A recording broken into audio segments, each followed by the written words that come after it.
집밥 먹고 남은 음식을 반찬통에 보관하고 계시나요? 요리할 때 코팅 프라이팬을 사용하지는 않으신가요?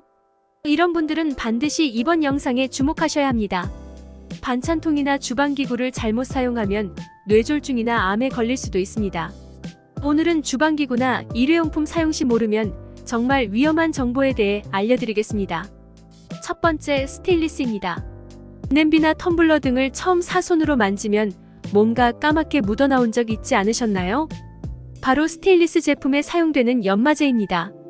연마제는 스테인리스를 깎거나 광택을 내기 위해 사용하는 물질인데요. 발암물질이기 때문에 각별히 조심해야 합니다. 연마제의 주성분은 탄화규소입니다. 국제암연구소에 의하면 탄화규소는 EA 등급 발암물질로 분류되고 있습니다. 물이나 세제로도 쉽게 제거되지 않고 흡입 시 폐한 발암 가능성이 매우 높습니다.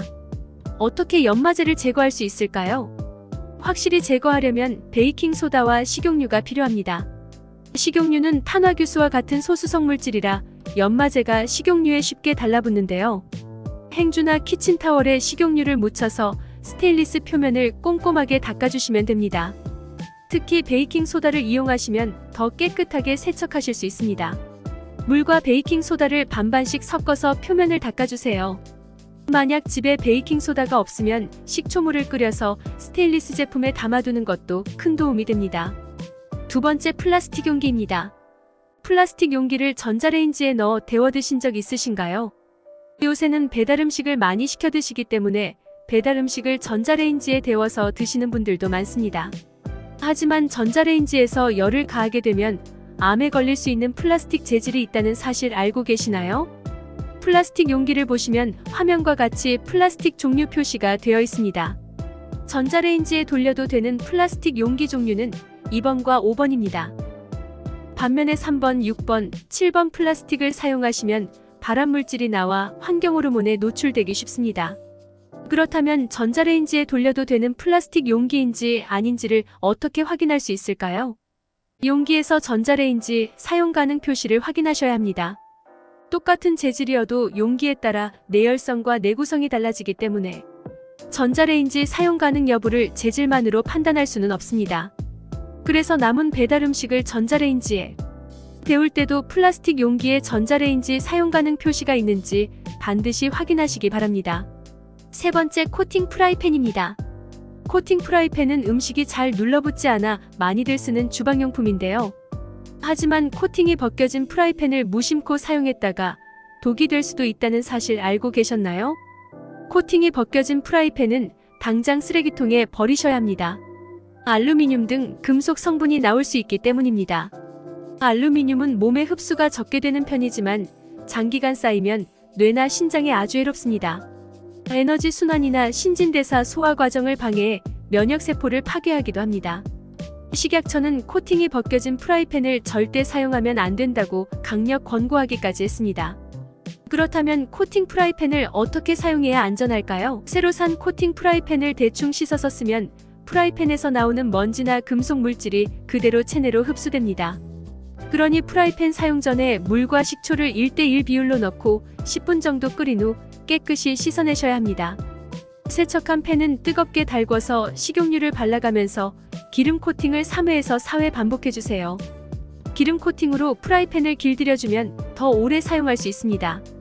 이때 금속 수세미로 프라이팬을 강하게 문질러 설거지하는 것도 위험합니다. 코팅이 쉽게 벗겨지고 흠집이 나기 때문인데요.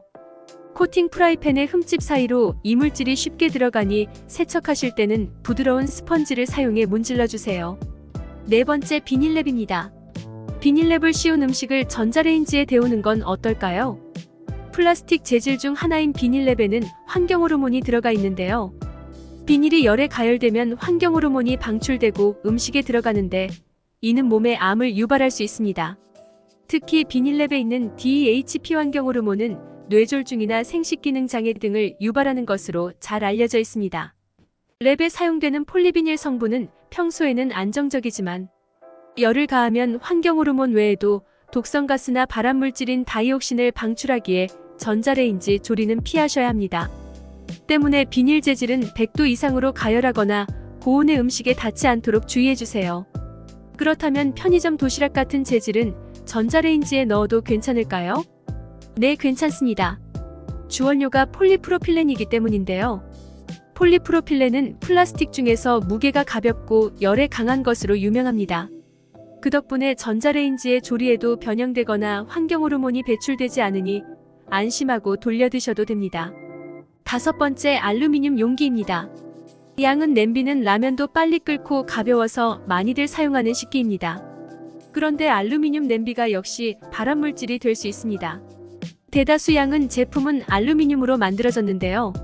세계보건기구에 따르면 알루미늄으로 만들어진 제품들이 1군 발암물질로 지정되었고, 독일 보고서에 의하면 알루미늄 제품으로 조리된 음식을 장기간 섭취하면 치매나 암을 유발할 가능성이 수십 배 높아진다고 발표한 바 있습니다. 알루미늄이 체내에 계속해서 쌓이게 되면 암은 물론이고 알츠하이머 치매와 파킨슨병의 주된 원인이 됩니다. 구토나 설사, 메스꺼움의 증상도 흔하게 나타나는 증상인데요. 그렇다면 쿠킹오일을 사용하는 건 어떨까요? 유럽의 식품연구에서는 성인 한 명이 건강에 위험하지 않는 선에서 섭취 가능한 알루미늄 성분을 몸무게 1kg당 1mg으로 규정했는데요. 60 체중의 성인에게 허용 가능한 양은 8.6mg의 알루미늄입니다. 하지만 독일의 한 방송에서 아스파라거스를 쿠킹오일에 싸서 오븐에 넣고 수치를 측정하는 실험을 했는데, 그 결과 아스파라거스 1kg의 알루미늄이 20mg 이상 검출되었습니다. 방금 말씀드렸던 60kg. 성인이 7일 동안 먹어도 되는 허용치를 3배 이상 초과한 것입니다. 게다가 고깃집에서 쿠킹오일 위에 고기를 구워 먹는 행위나 호일로 음식을 감싸 구워 먹는 행위도 건강에 매우 해롭습니다. 쿠킹오일을 가열하면서 포화지방산과 아세트알데히드 등의 유해물질이 방출되기 때문입니다. 호일보다는 오븐이나 전자레인지를 이용해 굽거나 삶는 것이 좋은 방법이 될 수 있습니다. 다음은 나무조리기구입니다. 가족의 건강을 위해 주방용품을 친환경 나무 제품으로 바꾸는 분들이 많이 계신데요. 하지만 한국생활환경연구에 따르면 전국 대형 유통업체에서 나무조리기구를 수거해보니 인체에 유해한 성분이 몇 배로 많이 검출되었다고 합니다. 나무국자에서 납을 비롯한 검출되었을 뿐만 아니라 1급 발암물질인 육각크롬은 절반 이상의 나무조리기구에서 검출됐습니다. 나무조리기구를 깨끗이 씻는 건 어떨까요? 나무주걱이나 국자에는 양념이 배어들어가 설거지를 해도 잘 세척되지 않습니다. 세균이 훨씬 빠르게 번식한다는 특징까지 있는데요. 색이 변하거나 갈라진 나무조리기구는 당장 버리고 반드시 새 것으로 교체하시기 바랍니다. 7번째로 플라스틱 도마입니다. 도마는 주방에서 가장 중요한 도구 중 하나인데요. 칼질하는 도중 흠집이 생길 가능성이 높습니다.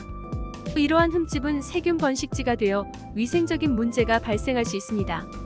물론 도마를 세척하면 세균을 어느 정도는 제거할 수 있지만 박테리아가 번식할 수 있는 기회가 있다면 예방하는 것이 좋습니다. 최근 연구 결과에 따르면 젖은 도마에는 위장 감염을 유발하는 박테리아가 포함되어 있을 가능성이 많다고 합니다. 따라서 도마를 사용할 때는 항상 깨끗하게 세척하고 흠집이 생기면 교체하는 것이 좋습니다.